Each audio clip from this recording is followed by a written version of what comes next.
want to say, first of all, welcome to the program. Glad to have you on, and thank you for taking the time to join us here in studio. Yeah, really glad to be here.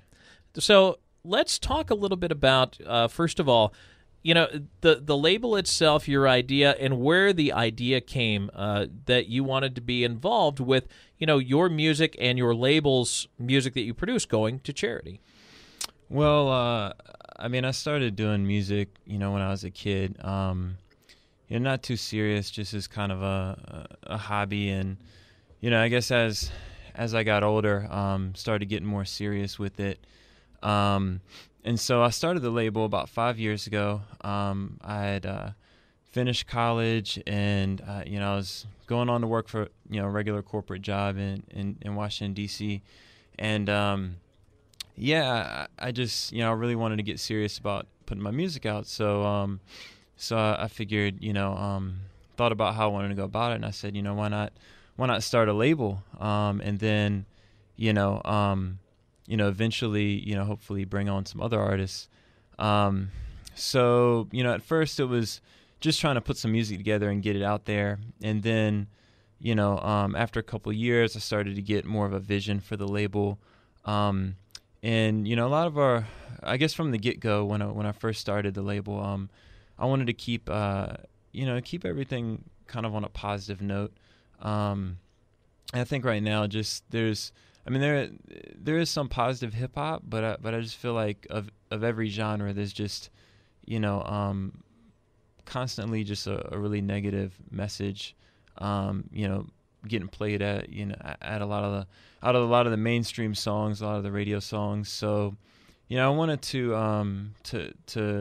try to create quality music that would, I guess people could vibe to, but wanted to have a little bit more positive message.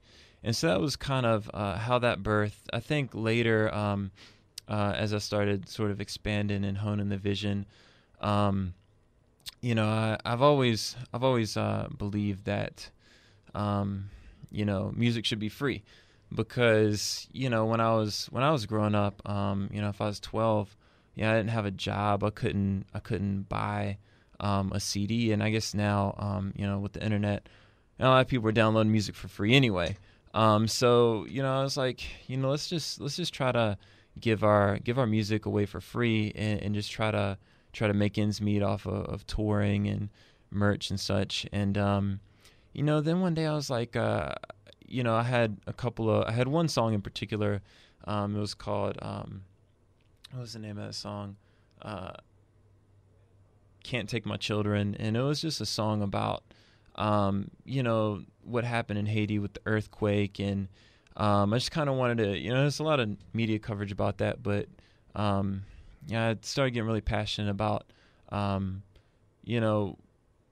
trying to sort of be a voice against human trafficking. And I thought that, there's a lot of homeless children and a lot of vulnerable people at that time, and I felt like, human trafficking was an issue, a possible issue there that wasn't being talked about in the media. Everyone was, trying to get food and trying to get shelter, and I was like,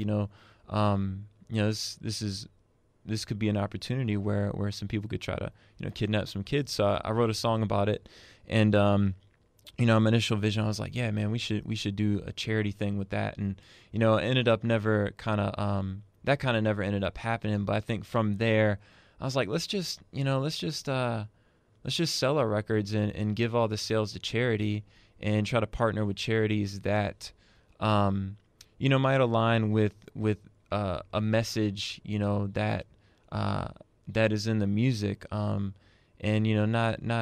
not every song. I mean, if we, partner with one or two charities, not every song on the album is going to be about what their charity is about, but, the best we can try to partner, and actually, more than just talking about, and creating awareness, actually trying to do something where we're actually channeling money to people that are on the front lines. So that's sort of the background and the brief history behind that.